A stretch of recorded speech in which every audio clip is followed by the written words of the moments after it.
Muy buenas noches, bienvenidos al tiempo de entrevista aquí en Canarias al Día.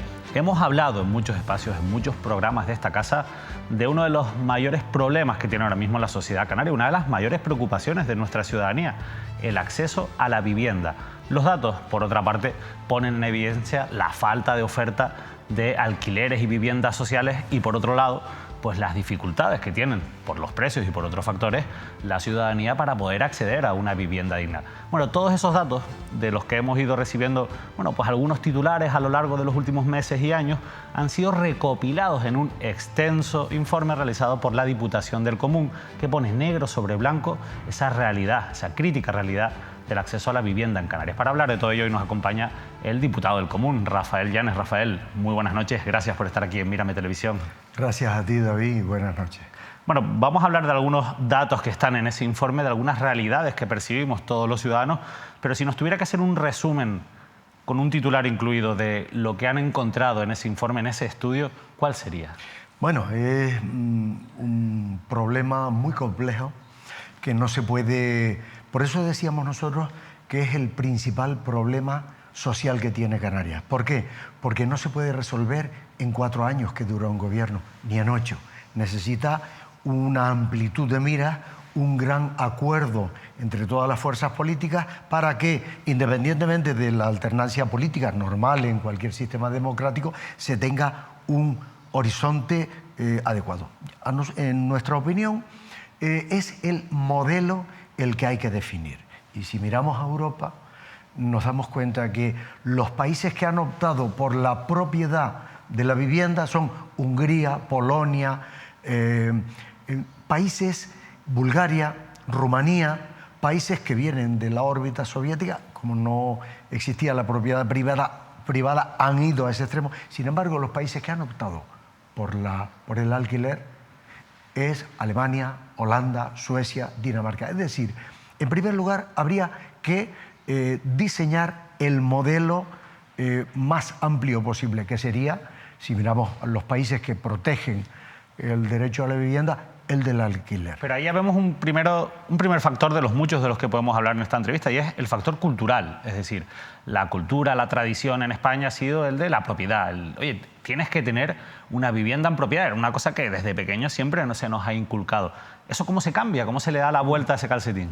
Hombre, la verdad es que eso es lo más difícil de cambiar en una sociedad, en la cultura, ¿no? A mí desde pequeño me dijeron que había que tener una casa, una familia, y después, cuando llegas a mi edad, te das cuenta que el tipo de vivienda es diferente en las distintas etapas de la vida. En un momento vives solo, puedes independizarte con una vivienda pequeña, luego si tienes una unidad familiar necesitas una mayor, y luego llega una tercera parte en la que se queda el nido vacío, se te van los hijos. La casa se hace grande, ¿no? Efectivamente, ¿no? Entonces, esa modificación es difícil, mucho tiempo, pero para que llegue esa situación hay que favorecer el acceso a la vivienda en alquiler. Porque no nos olvidemos, David, que el artículo 47 de la Constitución dice el derecho a disfrutar de una vivienda digna. No que la disfrute, no que la hereden tus hijos, sino a tú disfrutarla. Y eso puede ser perfectamente el alquiler. Y dentro del alquiler, aparte de lo que antes te decía, luego tienes el alquiler social. Y es cuando hay vivienda pública, que siempre va a ser pública, que está prohibido venderla porque su vocación, su calificación perpetua es de pública, que es otra de las recomendaciones que nosotros hacemos, y vemos que los países que menos alquiler social, es decir, el alquiler que se paga en razón de la renta familiar, propiedad pública, renta familiar, son los que menos tienen: Chipre, Hungría, Rumanía, Grecia, España. Y los que más tienen: Francia, Holanda, Dinamarca. Es decir, los países que más han apostado por la vivienda pública. No te olvides que la media de vivienda pública en la media europea es 9,5 por cada 100 viviendas, 9,5 son públicas. En España, menos de la tercera parte, 2,5. Sí, pero es que en Canarias es un 0,96. Un 0,96. ¿Y por qué? ¿Por qué en Canarias estamos tan alejados ya de la media nacional, pero sobre todo de Europa? Hay dos factores. Uno, en los años 90 se vendieron 20.000 viviendas, no a un fondo buitre, a sus inquilinos, pero se olvidaron de construir otras 20.000 que ahora nos harían falta. Primer caso. Segundo, no es que no se construyeran esas 20.000, es que llevamos 30 años con una construcción de vivienda pública insignificante. Ahora se ha aprobado un plan de vivienda 2025, que está muy bien, pero claro, un gobierno dura 4 años, como antes te decía, y las políticas de vivienda, lo que ahora se acuerde, se verá hecho dentro de 10 años. Porque hace falta pedir los terrenos a los municipios. Muchos ayuntamientos, solo la tercera parte tiene su planificación actualizada. Solo la cuarta parte tiene patrimonio municipal del suelo, que es una herramienta fundamental para poder ceder suelo. Después viene el concurso para redactar los proyectos, luego se redactan los proyectos, luego viene el concurso para la ejecución de obra, luego viene la ejecución de obra, terminar obra y recibir la obra llave en mano. Han pasado 10 años. Han pasado 10 años. Claro, y mientras tanto, ustedes de hecho plantean que en 10 años harían falta 46.000 viviendas públicas, pero teniendo en cuenta la dificultad y sobre todo los tiempos, la lentitud a la hora de tener vivienda pública mediante la construcción, y también si partimos de la base de que hay mucha vivienda vacía en Canarias, ¿no sería más efectivo adquirir vivienda que está vacía? Hay vivienda que está a medio construir, y esa es otra de nuestras propuestas, viviendas que quedaron a medio construir con el boom inmobiliario de 2008, lo vemos en las salidas de muchas ciudades, especialmente Lanzarote, Fuerteventura, el sur de Tenerife, el sur de Gran Canaria, que podrían, y de hecho el Gobierno de Canarias en este plan 2025 lo tiene contemplado, esa posibilidad de abrir la posibilidad a que un constructor la termine y llave en mano la entregue al Avisocam o al ICABI para gestionarla desde lo público. Pero nosotros recomendamos que esas viviendas sean públicas, pero con carácter perpetuo de público, que no se puedan vender y que siempre sean para el alquiler social, es decir, el alquiler que se paga en relación a la renta familiar. Al final, si ustedes insisten mucho en la necesidad de ese alquiler social como un cambio de modelo, como una necesidad de cambiar, digamos, la orientación del mercado de la vivienda, pero también es verdad que ahora mismo el precio del alquiler está disparado, no es ni siquiera atractivo para la gente que pueda plantear ese cambio de modelo. Pero es que después hay otros factores que están presionando sobre el precio del alquiler, como puede ser la vivienda vacacional. Si no se regula, si no se actúa, si no se interviene en ese mercado, ¿es posible que de manera libre haya una oferta atractiva de alquiler para la gente? El problema, David, es que la legislación va después de la realidad.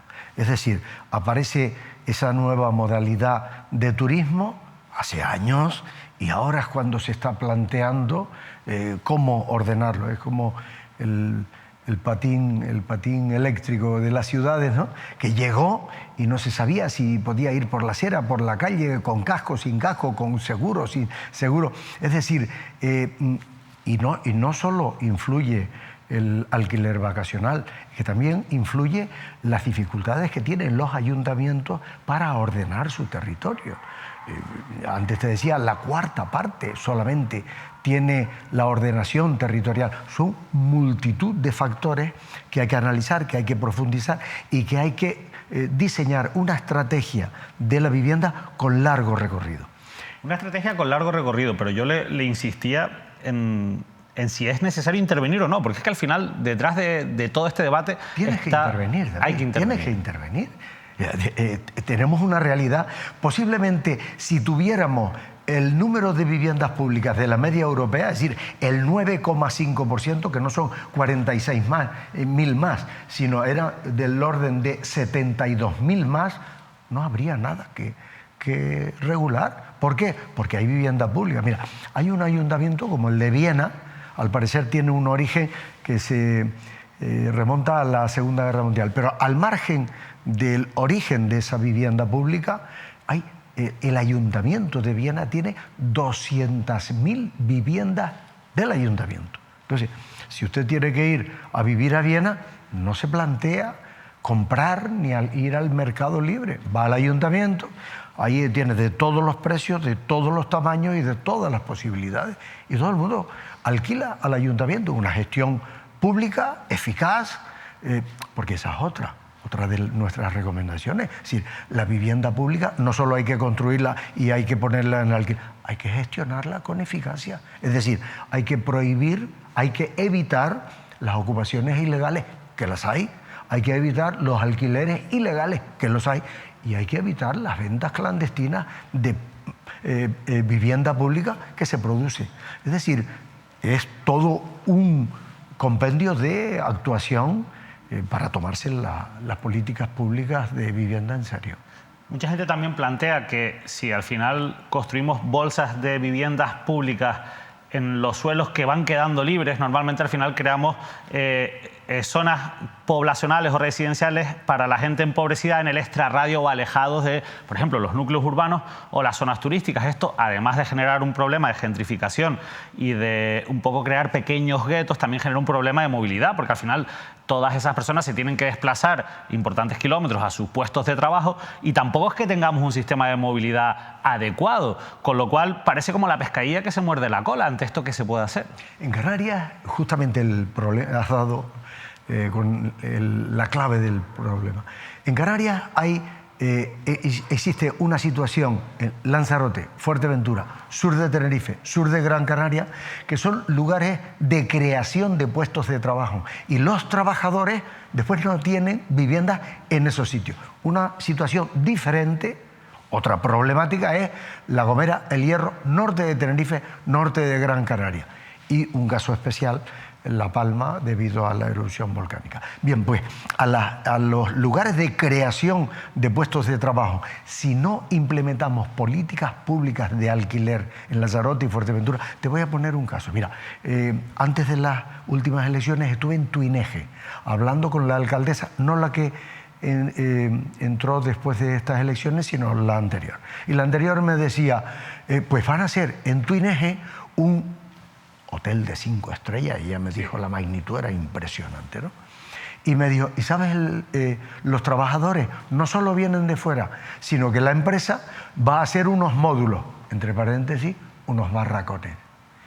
Y al terminar, y le dije yo, pero bueno, y al terminar el hotel, los que van a trabajar ahí, ¿dónde se quedan? Dice, ese es el problema. O sea, los barracones provisionales mientras se realiza la obra. ¿Y después?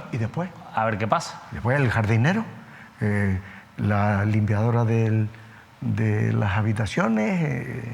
Usted me decía antes de empezar la entrevista precisamente que Lanzarote es una isla que lleva 30 años sin construir vivienda pública. 30 años. Sí.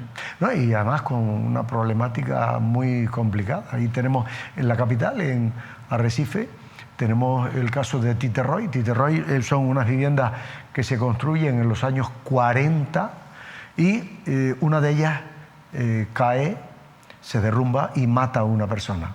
Inmediatamente la administración desaloja esas viviendas, 2009, 2009, y dice, se van a restaurar y mientras se restauran, a esas personas se les paga el alquiler. Estamos en 2024, hace por tanto 15 años. Ni se han restaurado ni se paga el alquiler. Esa es la situación que tenemos en la vivienda en Canarias. Esa es la situación. Hablaba usted de esos trabajadores que trabajan en la construcción, cuando se construyen, por ejemplo, grandes infraestructuras turísticas. Después los trabajadores que trabajan en esas infraestructuras turísticas con esos problemas de acceso a la vivienda.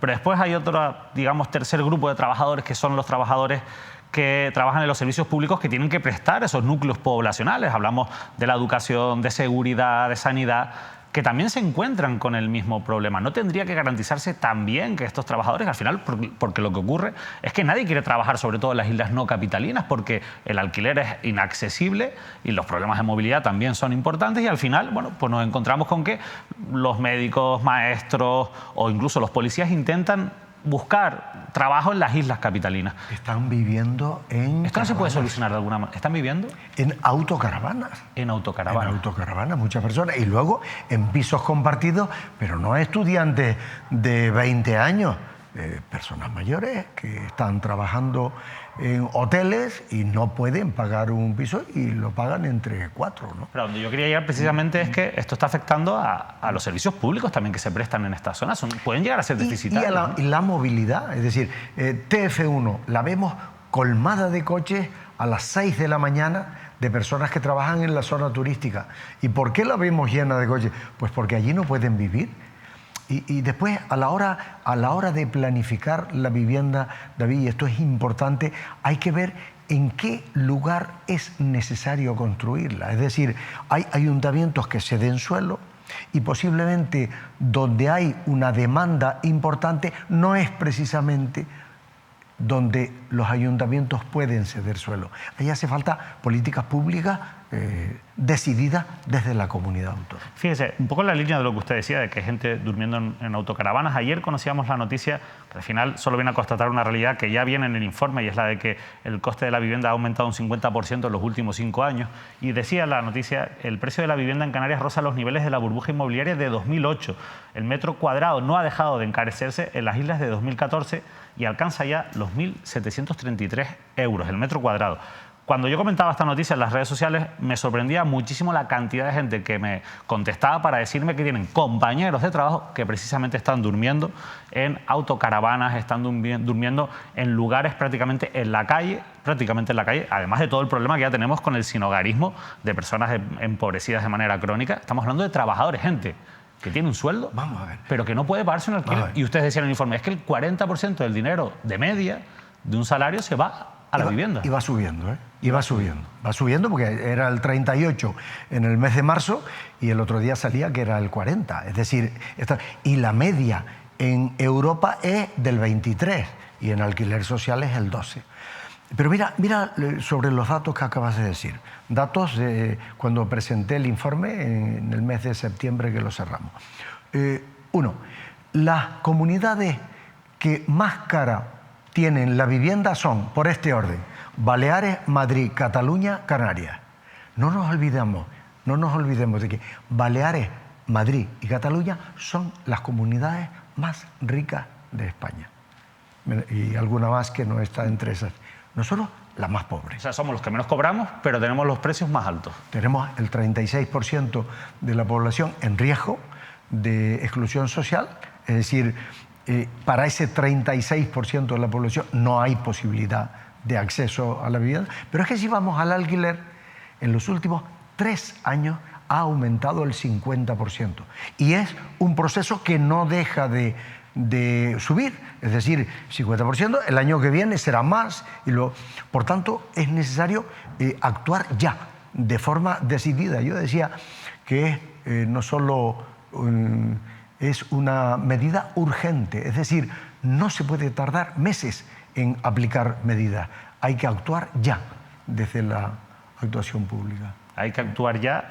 Antes hablábamos del caso de Lanzarote, podríamos hablar de muchas realidades, de las zonas turísticas hemos hablado, sobre todo el sur de las islas capitalinas, y La Palma, porque La Palma tiene al final una situación especial provocada a consecuencia de la erupción volcánica. Es un caso aparte. ¿Cuál es la situación actualmente de La Palma? Bueno, porque también ahí vimos procesos de especulación con el suelo cuando se generó ese decreto que daba la posibilidad de poder urbanizar zonas que eran asentamientos rústicos. Claro, ¿cómo se puede manejar esta situación? Subieron los alquileres. Sí.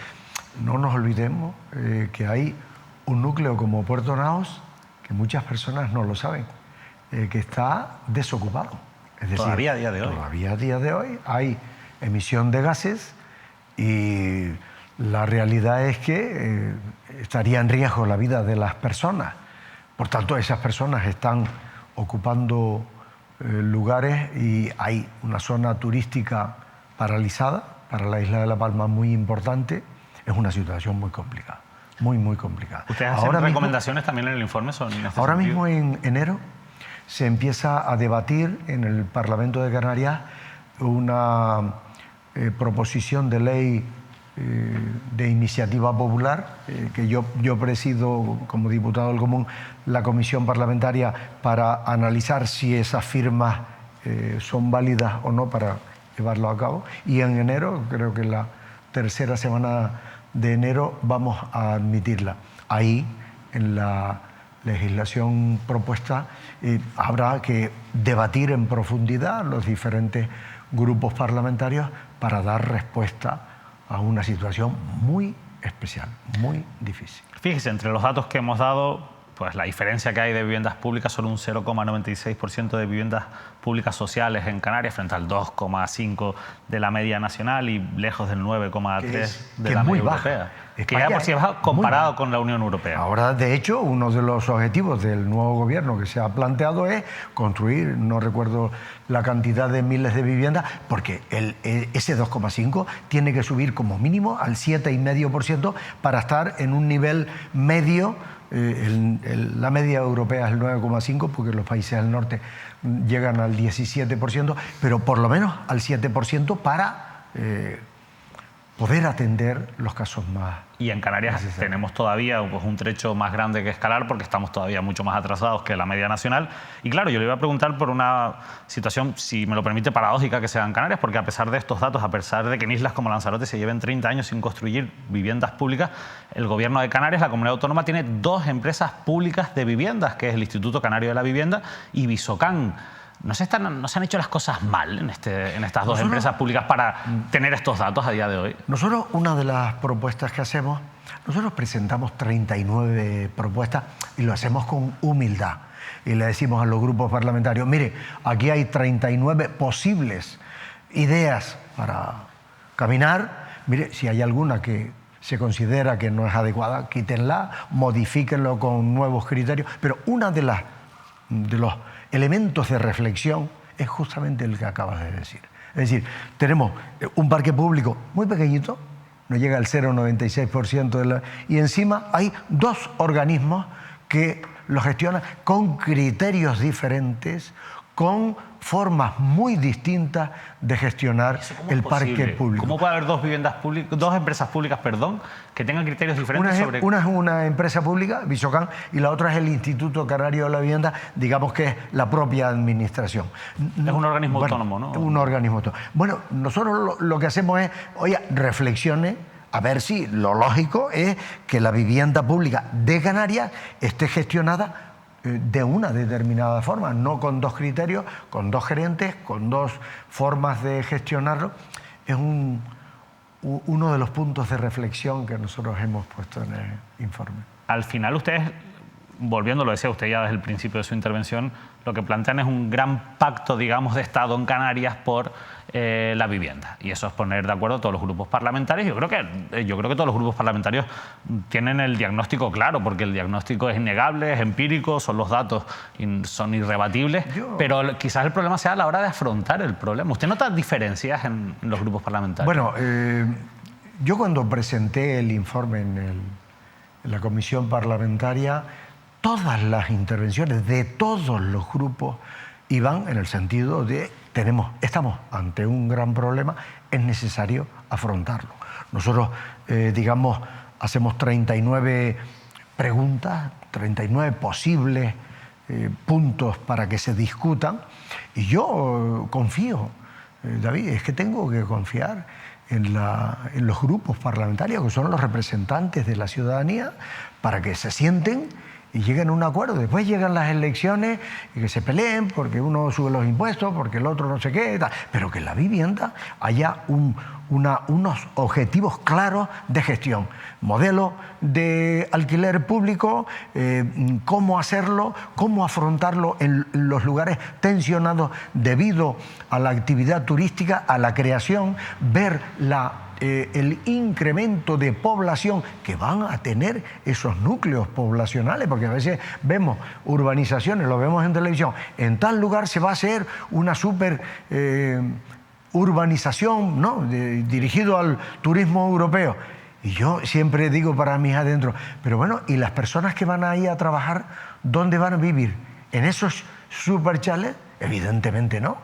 Bueno, pues la gestión pública lo que tiene que hacer es preverlo y con suficiente antelación anticiparlo, ordenar el suelo y garantizar el derecho constitucional a la vivienda de los trabajadores. Decía usted, hay municipios que están tensionados, ese término que es muy importante y que al final recoge esa capacidad que tienen algunos municipios, dadas sus circunstancias, para poder activar una herramienta que está en la nueva Ley de Vivienda Nacional y que permite, bueno, pues intervenir, como hablábamos antes, en diferentes factores del precio de la vivienda. Fíjense, en Canarias hay al menos 10 municipios que están tensionados según los datos que se aportan a esa ley, en cumplimiento con esos datos, ¿no? Sin embargo, cuesta poner en marcha estas medidas. Todavía hay quizás en una herencia, fíjese lo que le voy a decir, caciquil en Canarias en muchos municipios, que impide a la administración enfrentarse a los grandes propietarios que suelen ser pues, los que tienen pues, grandes propiedades de vivienda. Hace falta decisión y voluntad política. Hace falta, es decir, si decimos que en el sur de Tenerife hacen falta tantas viviendas, pues hay por encima de la ordenación municipal, la comunidad autónoma tiene herramientas en la ley del suelo suficientes para llevarlas a cabo.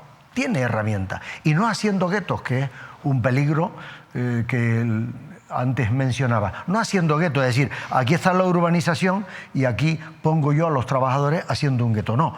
Existen herramientas para poner vivienda pública distribuido dentro de las poblaciones. Entonces, si existen herramientas, lo que falta es valentía. Hace falta valentía y hace falta voluntad política. La verdad es que bueno, podríamos estar hablando del problema de la vivienda largo y tendido. Yo creo que lo importante de todo esto es que al final haya voluntad política, como estamos diciendo, que haya valentía y que les escuchen, que escuchen a la Diputación del Común, que escuchen a la gente, que escuchen este problema. Yo solo quería aportar otro dato, el último, que creo que también es importante y que lo he visto muy comentado recientemente y porque también va en aumento. Y es que cada vez en la venta de viviendas se venden más a capitales extranjeros.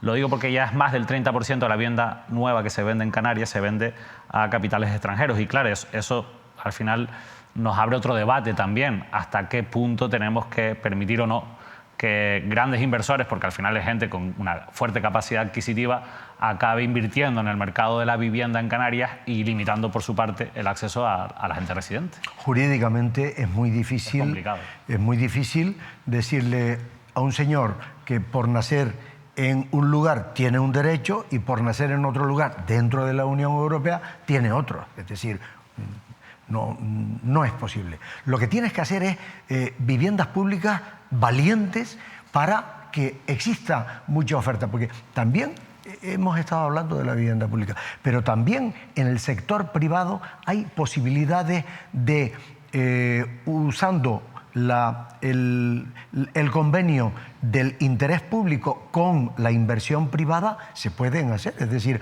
hay lugares en la península donde se pone un terreno, en varias comunidades, en 3 que yo conozca, se pone terreno público, se construye y se traslada llave en mano a la administración y durante 50 años se tiene en alquiler social y finalmente es propiedad de la administración. Es decir, hay posibilidades de acuerdo con el capital. El capital privado va al beneficio. Lo que tiene que hacer la inversión pública es, digamos, tomar medidas para que esas inversiones que van dirigidas al beneficio tengan en cuenta el fin social que tiene la vivienda. Porque la vivienda, David, puede ser vista como una inversión, con un valor de mercado, como una inversión para el futuro. Para nosotros la vivienda es un hogar. Un hogar. Y un derecho, es decir, además, recogido en la Constitución. Un derecho constitucional también. Y además te voy a decir, el derecho a tener un hogar, a disfrutar de un hogar, no hace falta que sea propiedad, a disfrutar de un hogar es el derecho a no estar en la exclusión social. 36% de la población en Canarias está en riesgo de exclusión social. 800.000 personas. Sí. 800.000. Esas 800... Hace un momento un trabajador de esta casa nos estaba diciendo, el contrato de alquiler se me acaba el año que viene. A ver qué precio me ponen con el sueldo que tengo. ¿Qué hacemos? ¿Qué hace esta persona? Irse a vivir a una roulotte, sí. Irse a un pueblo y luego coger el coche y colmatar la autopista de...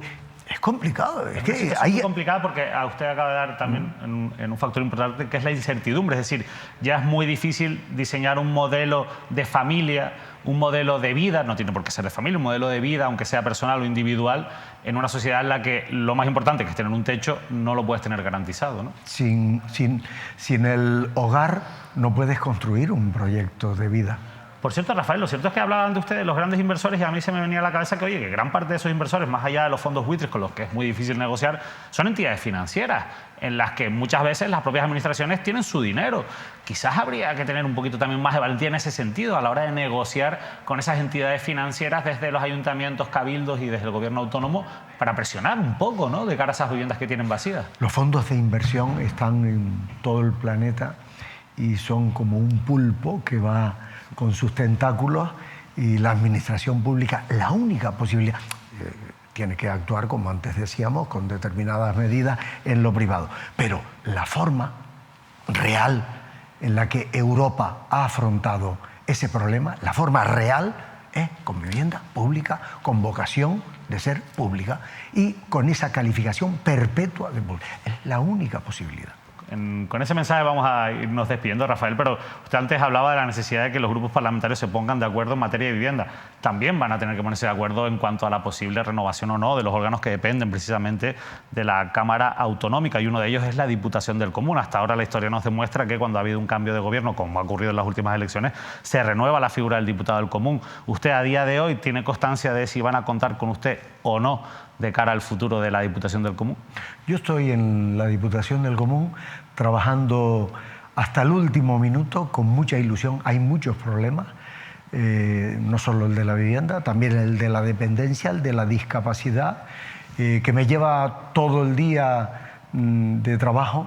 Tengo un equipo del que me siento muy orgulloso y hasta el último día que diga el Parlamento, hasta ese día estaré trabajando con ilusión. Ya las decisiones que tomen ellos será responsabilidad de ellos. Sin duda. ¿Y ilusión personal por continuar también? La ilusión personal está en hacer mi trabajo mejor cada día. Esa es mi ilusión. Pues Rafael Llanes, de verdad, muchísimas gracias por habernos acompañado, por ayudarnos a entender un poco este problema de la vivienda en Canarias que preocupa a tantos espectadores y espectadoras seguramente, y sobre todo, bueno, esperamos que con usted o sin usted la Diputación del Común pues siga trabajando en la línea de los últimos años en los que ha tenido pues un trabajo mucho más transparente, ha mejorado muchísimo la comunicación del trabajo que realizan. Yo creo que se ha convertido en una institución mucho más visible para los ciudadanos, útil hasta donde puede ser útil, con en este caso las limitaciones que tiene también de manera legal. Así que en cualquier caso, insistimos, ya sea con usted o sin usted, nosotros lo que deseamos es que la Diputación del Común siga trabajando por el bien colectivo. Para eso se creó, es decir, la Defensoría del Pueblo, que es como se llama en otros lugares, es el lugar donde cuando una persona tiene un problema con la administración pública, ahí va. Es decir, nuestros expedientes se llaman quejas. Por eso yo siempre hablo de los problemas, nunca hablo de las virtudes de la administración, que tiene muchas. Yo hablo de los problemas y yo estoy seguro que la persona que me sustituya continuará el trabajo que yo continué de mis 6 antecesores en defensa de...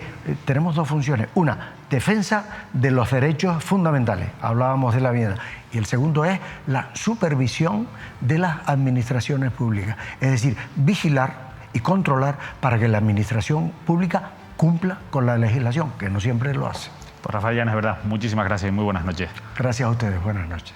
Nosotros nos despedimos, le dejamos ya con toda la programación habitual de Mírame Televisión. Recuerden que hoy vuelve el programa de Manuel Artiles ya en su segundo episodio, ya fue el estreno la semana pasada y viene cargado de novedades también, con importantes entrevistas a destacadas personalidades de la actualidad informativa. No se lo pierdan, nosotros volvemos mañana con más análisis de la actualidad en directo a las 10 en Canarias al Día.